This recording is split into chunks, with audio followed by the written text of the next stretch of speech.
नमस्कार साथियों, ना रुकना है ना थकना है, बस मेहनत करके लक्ष्य को पाना है। इसी उद्देश्य और मोटिवेशन के साथ आज हम बात करने वाले हैं कृषि के प्रकार और उससे संबंधित प्रश्नों पर। देखिए, कृषि के प्रकारों को लेके जिस प्रकार के प्रश्न हमें एग्जाम में पूछे जाते हैं उन प्रश्नों पर हम पहले बात करते हैं। सबसे पहले कृषि के प्रकार से के टॉपिक से ही क्लियर हो जाता है कि हमारा जो प्रश्न है वह कृषि के प्रकार से पूछा जाएगा। अब कृषि के प्रकार में हम जब अध्ययन करते हैं तो मुख्य रूप से कृषि के दो प्रकार है, एक निर्वहन कृषि होती है और एक वाणिज्यिक कृषि होती है। और वर्तमान में बात करें तो वाणिज्यिक कृषि का प्रचलन ज्यादा है, इसीलिए वाणिज्यिक कृषि को ज्यादा प्रश्न पूछे जाते हैं। तो एक तो आपको वाणिज्यिक कृषि के बारे में अच्छे से जानकारी होनी चाहिए। दूसरा पूछा जाता है स्थानांतरित कृषि, क्योंकि वर्तमान में हम देख रहे हैं जलवायु परिवर्तन जो कि एक प्रमुख पर्यावरणीय समस्या है और वैश्विक समस्या के रूप में वर्तमान में जो है पूरे विश्व को क्या प्रभावित कर रही है। और इस ग्लोबल वार्मिंग के लिए या जलवायु परिवर्तन के लिए मुख्य रूप से जो कारण उत्तरदायी माना गया है वह माना गया है कि वनों की कटाई, और उसी में आदिवासियों के द्वारा वनों को काटकर अलग अलग क्षेत्रों में जो कृषि की जाती है जिसे हम स्थानांतरित या झूमिंग कृषि कहते हैं। और यह न केवल भारत या राजस्थान में बल्कि विश्व के अनेकों देशों में अलग अलग नाम से जानी जाती है। और इसीलिए दूसरा प्रश्न जो आपको याद करना है वह स्थानांतरित कृषि के नाम और या वह किस देश में की जाती है उसके संदर्भ में याद करना है, विश्व के संदर्भ में, भारत के संदर्भ में और राजस्थान के संदर्भ में। और इससे संबंधित क्या प्रश्न हमसे पूछे जा सकते हैं, कैसे प्रश्न पूछे जाने की संभावना है, उन प्रश्नों पर हम लोग आज चर्चा करते हैं। तो शुरुआत करते हैं आज के प्रश्नों की, और पहला प्रश्न आप लोगों के लिए, निम्नलिखित में से वाणिज्यिक कृषि का प्रकार नहीं है। ए गहन कृषि, बी मिश्रित कृषि, सी रोपण कृषि, डी चावल रहित कृषि। अब यहां समझना, सबसे पहले तो वाणिज्यिक कृषि जिसे हम क्या कहते हैं, नगदी कृषि भी कहते हैं, व्यावसायिक कृषि भी कहते हैं। और इसका उद्देश्य होता है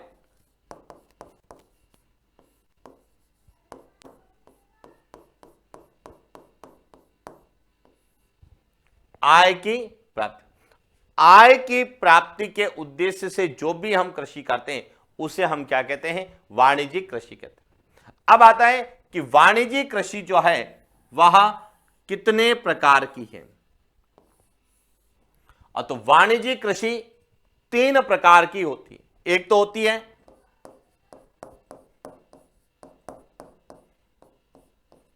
मिश्रित कृषि, एक होती है रोपण कृषि, और तीसरी होती है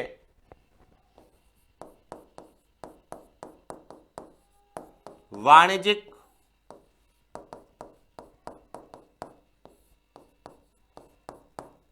अनाज कृषि, जिसमें एक तो होती है चावल युक्त और एक होती है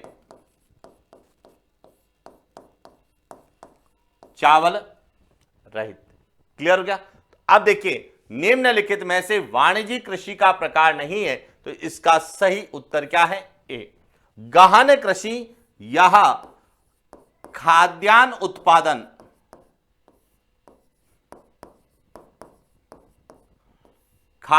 उत्पादन के उद्देश्य से की जाती है, जिसमें निर्वहन गहन कृषि होती है, गहन निर्वहन कृषि होती है, और एक आदिम निर्वहन कृषि होती है जिसका उद्देश्य होता है केवल और केवल क्या, खाद्यान्न उत्पादन करना, आजीविका का यापन करना। क्लियर हो गया। तो इसका सही उत्तर क्या है, ए। अगला प्रश्न, निम्नलिखित में से रोपण कृषि के अंतर्गत उत्पादन किया जाता है। फर्स्ट चावल, 2 जूट, 3 कपास, 4 रबर। रोपण कृषि। अब रोपण कृषि क्या है? रोपण कृषि का मतलब है कि वह कृषि जिसमें पहले फसल का रोप तैयार किया जाता है और उसके बाद उसका उत्पादन किया जाता है।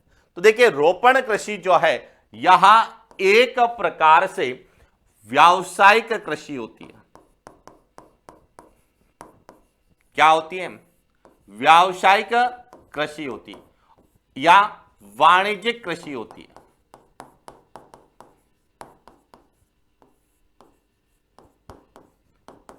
वाणिज्यिक कृषि, और जिसका उद्देश्य क्या होता है? आय। जिसका उद्देश्य क्या होता है? आय प्राप्त करना, केवल पैसा कमाना, और यह मुख्य रूप से बाजार में विक्रय करने के उद्देश्य से की जाती। अब इसके अंतर्गत कौन कौन सी फसल का उत्पादन होता है? तो देखिए, चाय का उत्पादन किया जाता है, कहवा जिसे हम कॉफी कहते हैं, कॉफी का उत्पादन होता है, गन्ना का उत्पादन होता है, जूट का उत्पादन किया जाता है, कपास का उत्पादन किया जाता है, रबर का उत्पादन किया जाता है, काजू का उत्पादन किया जाता है, नारियल का उत्पादन किया जाता है। तो देखिए, जूट, कपास और रबर 2, 3 और 4 का उत्पादन। अब चावल का उत्पादन नहीं होता है। चावल जो है यह मुख्य रूप से गहन निर्वाह कृषि या गहन निर्वहन कृषि के अंतर्गत आता है और कृषक परिवार के द्वारा अपने परिवार यानी कृषक द्वारा अपने परिवार के आजीविका यापन या भरण पोषण के उद्देश्य से जो कृषि करता है उसे हम गहन निर्वहन कृषि कहते हैं। और भारत में गहन निर्वहन कृषि के अंतर्गत सबसे ज्यादा चावल का उत्पादन किया जाता है और इसीलिए भारत में सबसे ज्यादा उत्पादित होने वाली फसल कौन सी है? चावल है। और विश्व में चीन के बाद भारत दूसरा सबसे बड़ा देश है जो कि चावल का क्या करता है? उत्पादन करता है। क्लियर हो गया? तो चावल जो है यह रोपण कृषि में शामिल नहीं है। क्लियर? चले आगे, अगला प्रश्न। निम्नलिखित में से कृषि कार्य के साथ साथ पशुपालन करना कहलाता है? ए चलवासी कृषि, बी आदिम कृषि, सी मिश्रित कृषि, डी रोपण कृषि। अब देखिए, यदि हम कृषि या फसल उत्पादन के साथ पशुपालन करते हैं तो इसे हम क्या कहते हैं?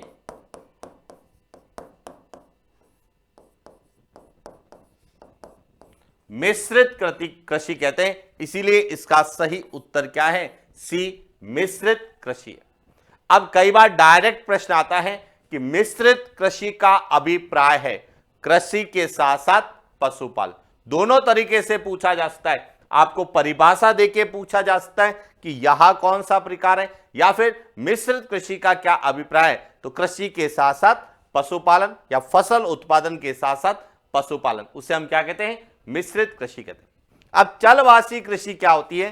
कि जो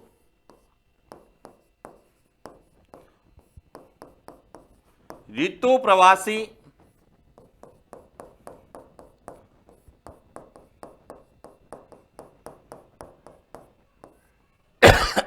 जाति या जनजाति, ऋतु प्रवासी जाति या जनजाति यानी कि ऐसी जातियां या जनजातियां जो ऋतु के साथ एक स्थान से दूसरे स्थान पर प्रवास करती है, ऋतु प्रवासी जाति या जनजाति कहलाती है। जिसमें यदि हम बात करें राजस्थान में, तो राजस्थान में रेबारी जाति जो है वह इस के अंतर्गत आती है, ऋतु प्रवास के अंतर्गत। इसी तरह से जम्मू कश्मीर की बात करें जम्मू कश्मीर या हिमालय क्षेत्र की बात करें तो वहां पर भोटिया हैं,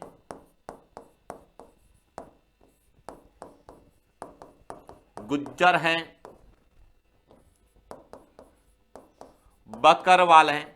ये जो है ऋतु प्रवास के साथ साथ एक स्थान से दूसरे स्थान पर क्या करती है, आना जाना करती है। ऋतु के साथ यह अपना स्थान बदलती है, और जब ये ऋतु के साथ अपना स्थान बदलती है तो जिस स्थान पर जाती है वहां पे यह कृषि करती है, जिसे हम क्या बोलते हैं, चलवासी कृषि कहते हैं। क्लियर। इसके बाद है रोपण कृषि, जिसमें रोप तैयार कर जो कृषि की जाती है, और रोपण कृषि में सर्वाधिक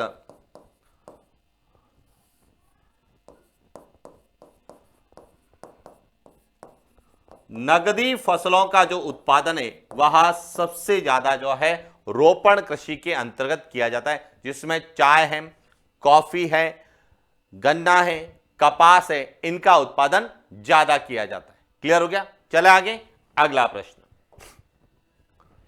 निम्नलिखित में से असुमेलित युग्म है। ए विटीकल्चर अंगूर उत्पादन, बी एपीकल्चर शहद उत्पादन, सी सेरीकल्चर रेशम उत्पादन, डी मेरीकल्चर मछली उत्पादन। अब देखिए यहां जो है यह कृषि की विशेष पद्धतियां हैं, जिसमें अंगूर का व्यावसायिक उत्पादन, अंगूर का यदि हम व्यावसायिक उत्पादन करते हैं तो उसे क्या कहते हैं, विटीकल्चर कहते हैं। सही है। इसी तरह से यदि हम शहद का व्यावसायिक उत्पादन करते हैं या मधुमक्खी पालन करते हैं,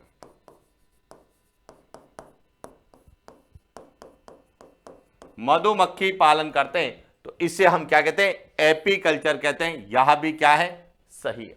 इसके बाद है सेरीकल्चर, यानी कि रेशम का व्यावसायिक उत्पादन करना सेरीकल्चर कहलाता है। यह भी क्या है, सही है।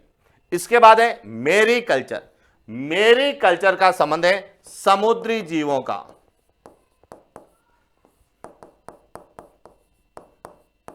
समुद्री जीवों का यदि हम उत्पादन करते हैं तो वह क्या कहलाता है, मेरीकल्चर कहलाता है। जबकि मछली पालन जो है यह पीसी कल्चर कहलाता है। क्या कहलाता है, पीसी कल्चर। यह मछली पालन जो है का या मछली का व्यावसायिक पालन करना पीसी कल्चर कहलाता है। इसीलिए इसका सही उत्तर क्या है, डी है कि निम्नलिखित में से कौन सा असुमेलित है। तो मेरीकल्चर मछली पालन असुमेलित है, क्योंकि मेरीकल्चर का संबंध है समुद्री जीवों से, जबकि मछली पालन का संबंध है पीसी कल्चर से। क्लियर हो गया। चले आगे, अगला प्रश्न। रेशम उत्पादन को बढ़ावा देने के लिए शहतूत के वृक्ष लगाना कहलाता है। ए सेरीकल्चर, बी पीसी कल्चर, सी मोरी कल्चर, डी वर्मी कल्चर। अब देखिए रेशम का उत्पादन समझना, रेशम का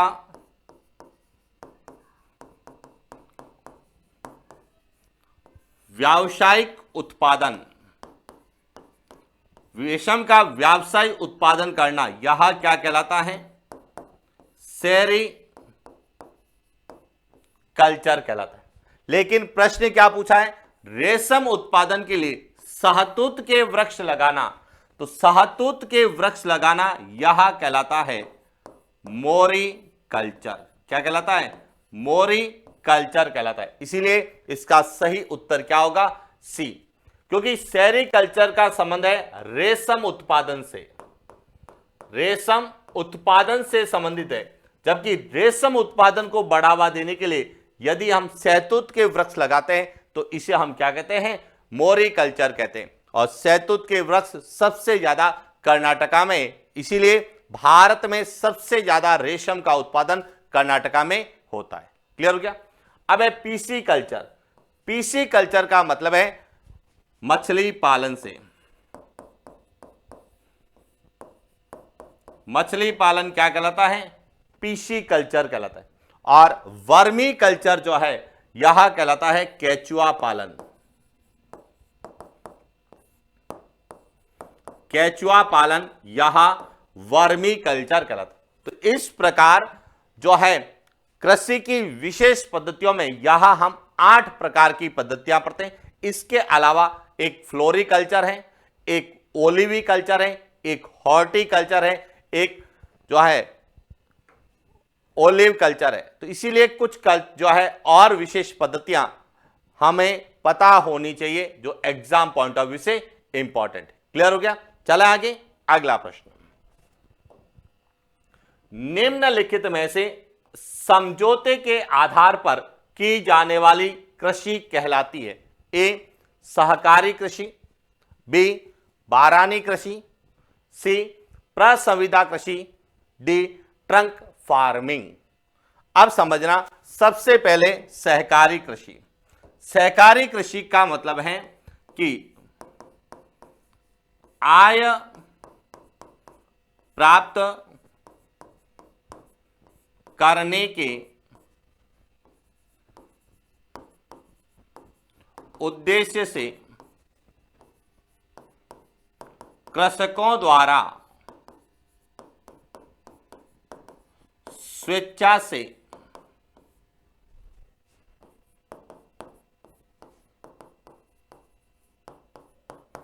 सहकारी संस्था बनाकर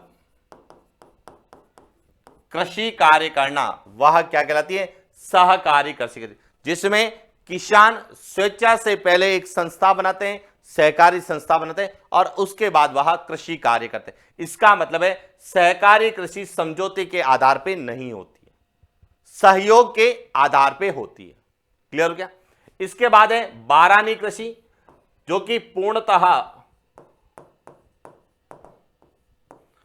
वर्षा पर निर्भर करती है। पूर्णतः वर्षा पर निर्भर करती है। यदि बारिश होगी तो कृषि होगी, अन्यथा कृषि नहीं होगी। उसे हम क्या कहते हैं? बारानी कृषि। इसके बाद है प्रसंविदा कृषि। इसका संबंध है समझौते के आधार पर,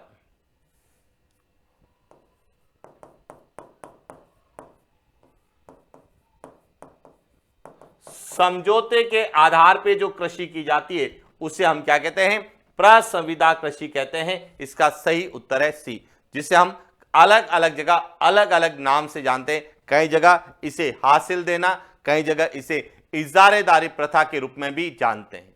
क्लियर हो गया? और इसके बाद है ट्रंक फार्मिंग, यानी कि ऐसी फसल, सब्जी,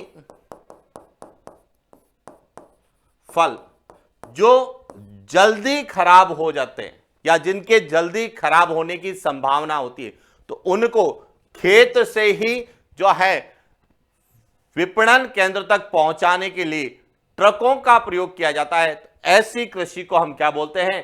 ट्रंक फार्मिंग के नाम से जानते हैं। क्लियर हो गया? चले आगे, अगला प्रश्न। निम्नलिखित में से साइट्रस फलों का सर्वाधिक उत्पादन किस प्रकार की कृषि के अंतर्गत किया जाता है? ए रोपण कृषि, बी भूमध्य सागरीय कृषि, सी गहन कृषि, डी झूमिंग कृषि। अब देखिए, साइट्रस फल जिन्हें हम कहते हैं खट्टे फल, जैसे अंगूर है, संतरा है,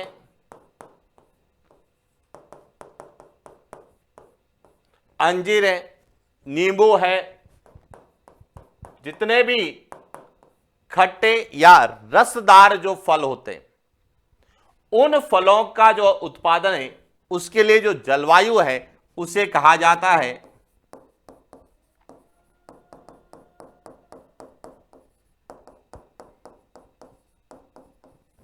भूमध्य सागरीय जलवायु।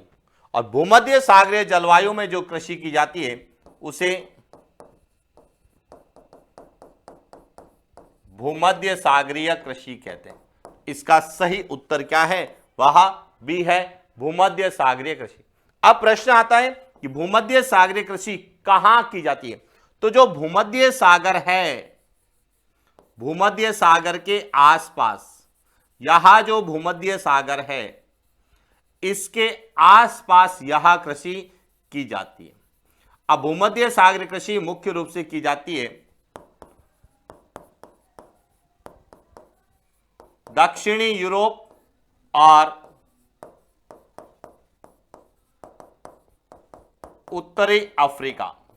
दक्षिणी यूरोप और उत्तरी अफ्रीका के जो देश है यहां पे जो है भूमध्य सागरीय कृषि की जाती है, जैसे स्विट्जरलैंड है, फ्रांस है, स्पेन है, इटली है। यहां पे जो है जो दक्षिण यूरोपीय देश हैं इनमें यहां की जाती है। इसी तरह से मोरक्को है, तो वहां पे जो है कौन सी भूमध्य सागरीय कृषि होती है। क्लियर हो गया। और इसको कई बार पूछा गया है कि रसदार फलों का सर्वाधिक उत्पादन किया जाता है, तो या तो जलवायु पूछा जाता है या फिर कृषि पूछा जाता है। क्लियर। चले आगे, अगला प्रश्न, निम्नलिखित में से असुमेलित युग्म है। ए मिल्पा मैक्सिको, बी चेन्ना श्रीलंका, सी रोका ब्राजील, डी तुंगिया इंडोनेशिया। अब देखिए यहां जो है यहां सब स्थानांतरित कृषि है। स्थानांतरित या जिसे हम क्या बोलते हैं झूमिंगा कृषि।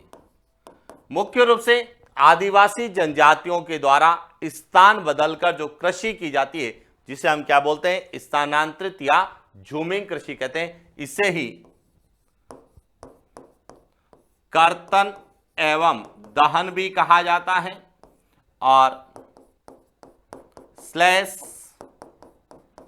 एंड बर्न भी कहा जाता है। क्लियर। अब देखिए यहां अलग अलग देशों में अलग अलग नाम से जानी जाती है। मिल्पा इसे कहां कहते हैं, मैक्सिको में कहते हैं, यह सही है।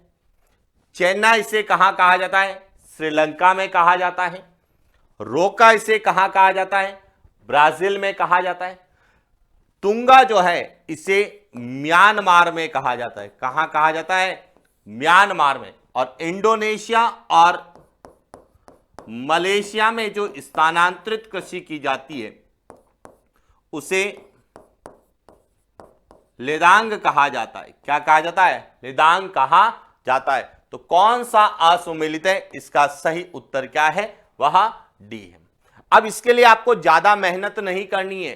अब समझना, केवल एक डायग्राम याद रखना, कुछ शब्द याद रखना, आपका प्रश्न कभी गलत नहीं होगा। कौन सा, देखिए यह विश्व में स्थानांतरित कृषि कि कहां पे कौन सी कृषि की जाती है, केवल इतने से शब्द आपको यदि याद है तो विश्व में स्थानांतरित कृषि का कोई भी प्रश्न आपका गलत नहीं होगा।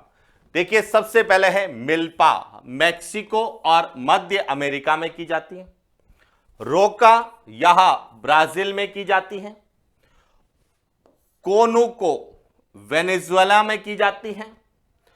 मसोल या मसोले यह कांगो बेसिन मध्य अफ्रीका में की जाती है। टावरी यह मेडागास्कर में की जाती है। लोगन यह पश्चिमी अफ्रीका में की जाती है। चेन्ना श्रीलंका में की जाती है। तुंगिया म्यांमार में की जाती है। कोगिन फिलीपींस में की जाती है। लेदांग इंडोनेशिया और मलेशिया में की जाती है। और हुमा यह जावा और सुमेत्रा जो कि इंडोनेशिया के द्वीपीय देश हैं वहां पे की जाती। तो इस तरह से यदि आप केवल यह 10 नाम आप अच्छे से याद करके चले जाएं तो विश्व में स्थानांतरित कृषि का कोई भी प्रश्न आपका गलत नहीं होगा। क्लियर हो गया। चले आगे, अगला प्रश्न, निम्नलिखित में से अफ्रीका के कांगो बेसिन में की जाने वाली स्थानांतरित कृषि कहलाती है। ए कोनुको, बी मसोले, सी कोगिन, डी लेदांग। अब समझना, कोनुगो यहां की जाती है वेनेजुएला में। कहां की जाती है? वेनेजुएला में की जाती है। मसोले यहां कहां की जाती है? कांगो बेसिन या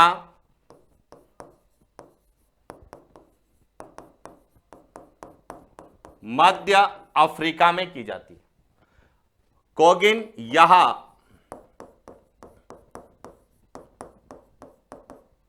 फिलीपींस में की जाती है और लेदांग यहां इंडोनेशिया और मलेशिया में की जाती है। अब प्रश्न पूछा है अफ्रीका के कांगो बेसिन में कौन सी की जाती है, तो इसका सही उत्तर है वह है बी, मसोले या मसोल के नाम से भी हम लोग जानते हैं। क्लियर हो गया? चला आगे, अगला प्रश्न। निम्नलिखित में से असुमेलित युग्म की पहचान करें। ए खिल हिमाचल प्रदेश, बी दीपा छत्तीसगढ़, सी पामलू ओडिशा, डी कुमारी केरल। अब यहां जो है यहां भी स्थानांतरित कशी है और यहां भारत में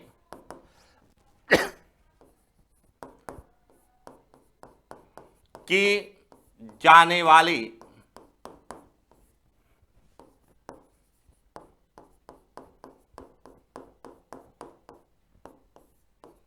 स्थानांतरित कृषि कि भारत में जो अलग अलग राज्य हैं उन राज्यों में जो आदिवासी जनजातियां निवास करती है वहां भी स्थान बदलकर यानी कि वनों को जलाकर या वनों को काटकर कृषि कार्य करती है, जिसे हम स्थानांतरित कृषि या झूमिंग कृषि कहते हैं। अब देखिए सबसे पहले बात करते हैं खिल।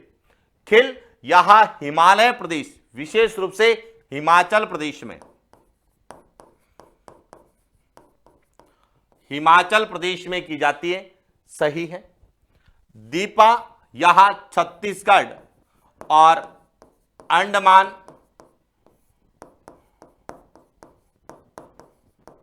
निकोबार में की जाती है, यह भी सही है। फिर है पामलू। पामलू जो है यहां मणिपुर में की जाती है। कहां की जाती है? मणिपुर में की जाती है, ओडिशा में नहीं की जाती है। ओडिशा में की जाती है बिंगरा। कौन सी? बिंगरा। इसलिए कौन सा असुमेलित युग्म है? इसका सही उत्तर है वह है सी। और कुमारी कहां की जाती है? केरल और कर्नाटका, दक्षिण भारत में की जाती है। अब आपको भारत के संदर्भ में भी यदि पूछा जाए कि कौन कौन सी स्थानांतरित कृषि की जाती है, तो केवल एक मानचित्र आप याद रखना। यदि यहां आपको याद है तो भारत में की जाने वाली स्थानांतरित कृषि का कोई भी प्रश्न आपका गलत नहीं होगा। समझना, देखिए हिमाचल प्रदेश में जो की जाती है वह की जाती है खिल, या हिमालय पर्वतीय प्रदेश में कौन सी होती है? खिल। मध्य प्रदेश में की जाती है बेवर, दहिया, या इसे ही दहिया भी कहा जाता है, यहां मध्य प्रदेश में। छत्तीसगढ़ में दीपा, अंडमान निकोबार में भी दीपा, केरल में कुमारी, आंध्र प्रदेश में पोंडू या पेड़ा, ओडिशा में कमान, बिंगरा या पामाडाबी, झारखंड में कुरुवा, मणिपुर में पामलू, और पूर्वोत्तर राज्यों में कौन सी की जाती है? झूम। पूर्वोत्तर या उत्तर पूर्वी राज्यों में जो स्थानांतरित कृषि करते हैं उसे हम क्या कहते हैं? झूम कहते हैं। क्लियर हो गया? तो यहां आपको यदि मानचित्र या भारत का मानचित्र और राज्यों के बारे में पता है तो भारत से यदि स्थानांतरित कृषि का कोई भी प्रश्न आएगा तो आपका गलत नहीं होगा। क्लियर? चला आगे, अगला प्रश्न। निम्नलिखित में से कुरुवा का संबंध किस राज्य से है?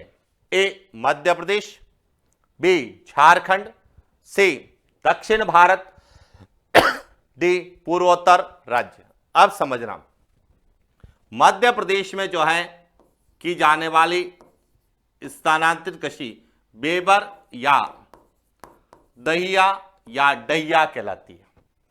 झारखंड में जो की जाती है वह क्या कहलाती है? कुरुआ कहलाती है। इसका सही उत्तर क्या है? बी।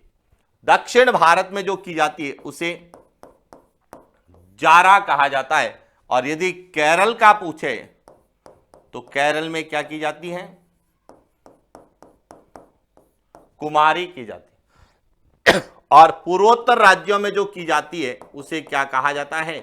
झूम कहा जाता है। और आंध्र प्रदेश का पूछे, क्योंकि आंध्र प्रदेश का कई बार प्रश्न पूछा गया है कि आंध्र प्रदेश में जो स्थानांतरित कृषि की जाती है उसे पेड़ा या पोंडू कहा जाता है। क्लियर हो गया? चला आगे, अगला प्रश्न। विश्व में सर्वाधिक झूमिंग कृषि कहां की जाती है? ए भूमध्य सागरीय प्रदेश में, बी उपोष्ण कटिबंधीय प्रदेश में, सी उष्ण कटिबंधीय प्रदेश में, डी शीतोष्ण कटिबंधीय प्रदेश में। अब देखिए, झूमिंग कृषि,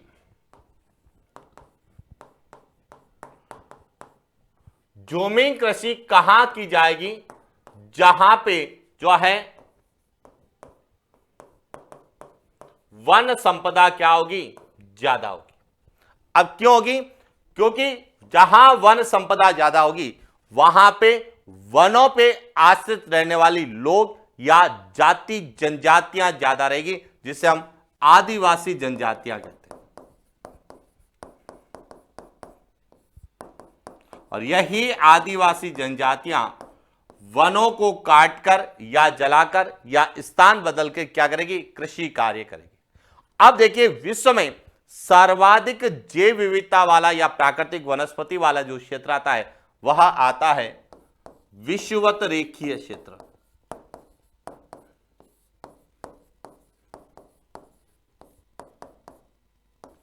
विषुवत रेखीय प्रदेश जो कि उष्ण कटिबंधीय क्षेत्र में आएगा, इसीलिए इसका सही उत्तर क्या है? सी उष्ण कटिबंधीय प्रदेश, जिसमें कांगो बेसिन है। अब समझना,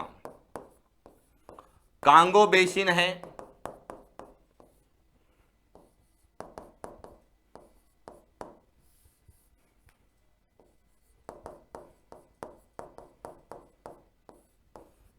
अमेजन बेसिन है,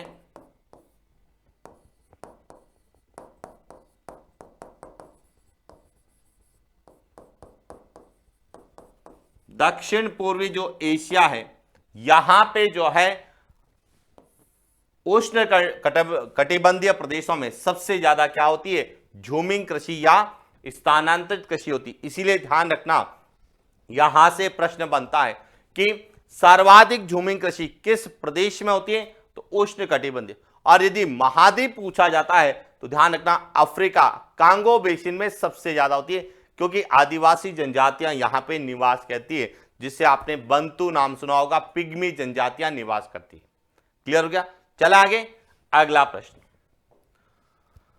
निम्नलिखित में से राजस्थान के मैदानी प्रदेशों में आदिवासियों द्वारा की जाने वाली झूमिंग कृषि है? ए वालरा, बी चीमाता, सी दजिया, डी हावी भावरी। अब समझना, राजस्थान के मैदानी प्रदेशों में, अब देखिए, जब मैदानी प्रदेश होंगे तो वहां पे वनों की क्या की जाएगी? कटाई। वनों की कटाई।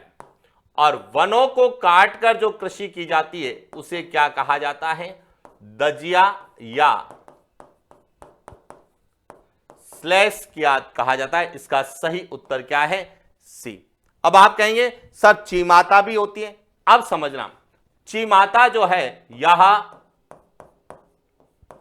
वनों को जलाकर की जाती है, और वनों को जलाने का कार्य मुख्य रूप से कहां होता है? पर्वतीय क्षेत्र में होता है। तो पर्वतीय क्षेत्रों में वनों को जलाकर जो कृषि की जाती है उसे चीमाता यानी कि वर्ण कहा जाता है। अब जब दोनों वनों को जलाकर या काटकर दोनों कार्य किए जाएंगे तो उसे क्या कहा जाता है? वालरा स्लैश एंड बर्न। ये ध्यान रखना, स्लैश और बर्न दोनों होगा तो क्या होगा? वालरा। केवल बर्न है तो चिमाता, केवल स्लैश है तो वह क्या कहलाती है? दजिया कहलाती। और मैदानी प्रदेशों में सबसे ज्यादा दजिया की जाती है, पर्वतीय क्षेत्रों में बर्न की जाती है, या फिर स्लैश एंड बर्न दोनों की जाती है। क्लियर हो गया? और यह राजस्थान की कृषि के संदर्भ में जब हम पढ़ते हैं तो आप सब जानते हैं कि वालरा यह गरासिया जनजाति द्वारा की जाती है, दजिया और चिमाता यह भील जनजाति द्वारा की जाती है, और दजिया भील के साथ साथ डामोर जनजाति भी करती है। हावी भावरी यह जो है यह गरासिया जनजाति के द्वारा जो सामूहिक कृषि की जाती है,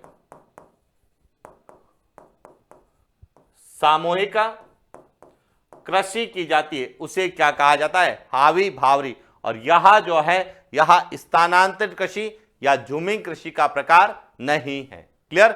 चले आगे, अगला प्रश्न।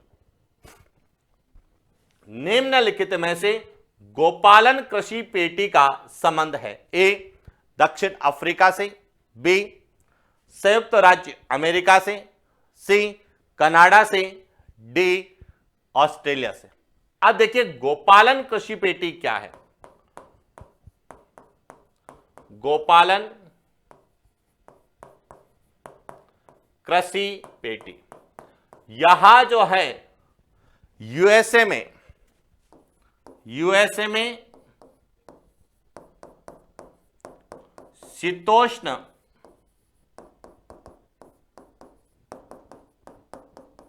घास के मैदान, जिन्हें हम क्या कहते हैं?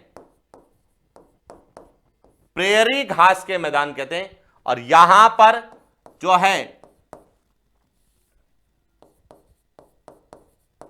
कृषि के साथ साथ पशुपालन भी किया जाता है, और इस पूरे क्षेत्र को क्या कहा जाता है? गोपालन कृषि पेटी कहा जाता है। इसका सही उत्तर क्या है?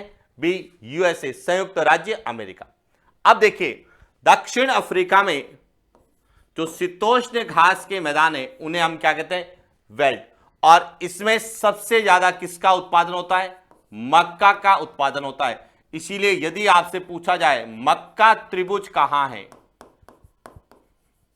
तो मक्का त्रिभुज जो है वह कहां पर है? दक्षिण अफ्रीका में। और यूएसए में जो प्रेयरी घास के मैदान हैं यहां पर भी मक्का का उत्पादन होता है। विश्व में सबसे ज्यादा मक्का का उत्पादन होता है यूएसए में। इसे कहा जाता है मक्का पेटी भी कहते हैं। क्या कहते हैं? मक्का पेटी भी कहते हैं और गोपालन पेटी भी कहते हैं। क्लियर? इसके बाद है कनाडा। कनाडा में जो प्रेयरी घास के मैदान हैं यहां पे सबसे ज्यादा गेहूं का उत्पादन होता है। इसीलिए गेहूं पेटी पूछा जाए तो कहां पर है? कनाडा में है। तो मक्का त्रिभुज दक्षिण अफ्रीका में है, मक्का पेटी और गोपालन पेटी यूएसए में है, और गेहूं पेटी कहां पर है? कनाडा में। और ऑस्ट्रेलिया में जो डाउन्स शीतोष्ण घास के मैदान है यहां पे गेहूं का उत्पादन होता है, जिसे रेवेरेना क्षेत्र कहा जाता है। तो रेवेरेना क्षेत्र जो कि मुरे और डार्लिंग नदियों द्वारा निर्मित उपजाऊ मैदान है जहां पे गेहूं का क्या उत्पादन होता है। और जो डाउन्स है इसे क्या कहा जाता है? ऑस्ट्रेलिया की पार्क भूमि। ऑस्ट्रेलिया की पार्क भूमि कहा जाता है। और यहां पर विश्व में सबसे अच्छा ऊन देने वाली भेड़ की नस्ल मेरिनो भेड़ पाई जाती है। तो मेरिनो भेड़ कहां पाई जाती है? ऑस्ट्रेलिया में पाई जाती है, डाउन्स घास के मैदानों में पाई जाती है। क्लियर हो गया? चल आगे और बात करते हैं आज के अंतिम प्रश्न की। और आज का अंतिम प्रश्न, निम्नलिखित में से नगदी कृषि के संबंध में सही कथन की पहचान कर सही कूट का चयन करें। पहला है, नगदी कृषि का उद्देश्य आय प्राप्त करना। दूसरा, मशीनरी का अधिक प्रयोग। तीसरा, उष्ण कटिबंधीय प्रदेशों में सर्वाधिक प्रचलित।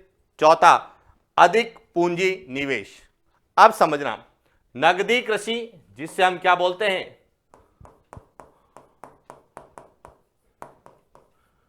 वाणिज्यिक कृषि या व्यावसायिक कृषि करें, इसका उद्देश्य होता है आय प्राप्त करना। आय प्राप्त करना या फसल का बाजार में विक्रय करना। बाजार में विक्रय या आय प्राप्त करने के उद्देश्य से यह की जाती है। पहला संयम, और इसीलिए इसमें श्रम की ज्यादा जरूरत पड़ती है, और श्रम की ज्यादा जरूरत पड़ती है, इस कारण इसमें मशीनरी का उपयोग क्या होता है, ज्यादा किया जाता है। क्लियर हो गया। तीसरा है, उष्ण कटिबंधीय प्रदेशों में सर्वाधिक प्रचलित है, तो यह गलत है, क्योंकि उष्ण कटिबंधीय प्रदेशों में कौन सी कृषि की जाती है, स्थानांतरित कृषि की जाती है, यह ध्यान रखना। जबकि यह जो कृषि है, यह कृषि शीतोष्ण प्रदेशों में की जाती है। जो शीतोष्ण घास के मैदान है, चाहे वह प्रेरिज है, स्टेपिज है, डाउन्स है, वेल्ड है, उनमें सर्वाधिक की जाती है। उष्ण कटिबंधीय प्रदेशों में नहीं प्रचलित है। प्रचलित है लेकिन सर्वाधिक प्रचलित नहीं है, क्योंकि उष्ण कटिबंधीय प्रदेशों में जो है प्राकृतिक वनस्पति ज्यादा होती है, और जो है वर्षा की अधिकता होती है, जलोढ़ मिट्टी जो है वह कम होती है। जबकि शीतोष्ण प्रदेशों में जलोढ़ मिट्टी भी मिलती है, मैदानी क्षेत्र मिलते हैं, साथ ही फसल के लिए उपयुक्त वर्षा होती है, और इसीलिए उसमें नगदी फसलों का उत्पादन ज्यादा होता है। क्लियर हो गया। इसीलिए और इसके बाद अधिक पूंजी का निवेश होता है, यह भी ध्यान रखना, क्योंकि पैसा कमाना है तो आपको पैसा लगाना पड़ेगा। तो पहले इसमें पूंजी निवेश की जाती है, श्रम और मशीनरी का उपयोग होता है, और उसके बाद जो फसल का उत्पादन होता है उसको बाजार में बेचकर आय प्राप्त की जाती है। और इसीलिए 1, 2 और 4 इसका क्या उत्तर सही, बी इसका सही उत्तर है। क्लियर हो गया। तो ये था आज का हमारा सेशन, जिसमें हमने विश्व की कृषि के प्रकार को लेकर जो भी महत्वपूर्ण प्रश्न जहां से पूछे जाने की संभावना है, उन सभी प्रश्नों को लेकर बात की। लेकिन ध्यान रखना साथियों, स्थानांतरित कृषि विश्व के संदर्भ में, भारत के संदर्भ में और राजस्थान के संदर्भ में, तीनों संदर्भ में आप अच्छे से याद करके जाना। निश्चित रूप से आपका प्रश्न परीक्षा में गलत नहीं होगा, क्योंकि हम कई बार इतना पढ़ लेते हैं कि जो चीज पढ़नी होती है उसको पढ़ के तो जाते हैं, लेकिन परीक्षा के समय हमें याद नहीं हो पाती है। इसीलिए अभी भी वक्त है साथियों, स्थानांतरित कृषि विश्व के संदर्भ में, भारत के संदर्भ में और राजस्थान के संदर्भ में निश्चित रूप से पढ़ के जाना, और इसके बाद व्यावसायिक कृषि को अच्छे से पढ़ के जाना। आपके कृषि के प्रकार का कोई भी प्रश्न गलत नहीं होगा। क्लियर हो गया। तो आज के लिए इतना, मिलते हैं नेक्स्ट क्लास। Thank you.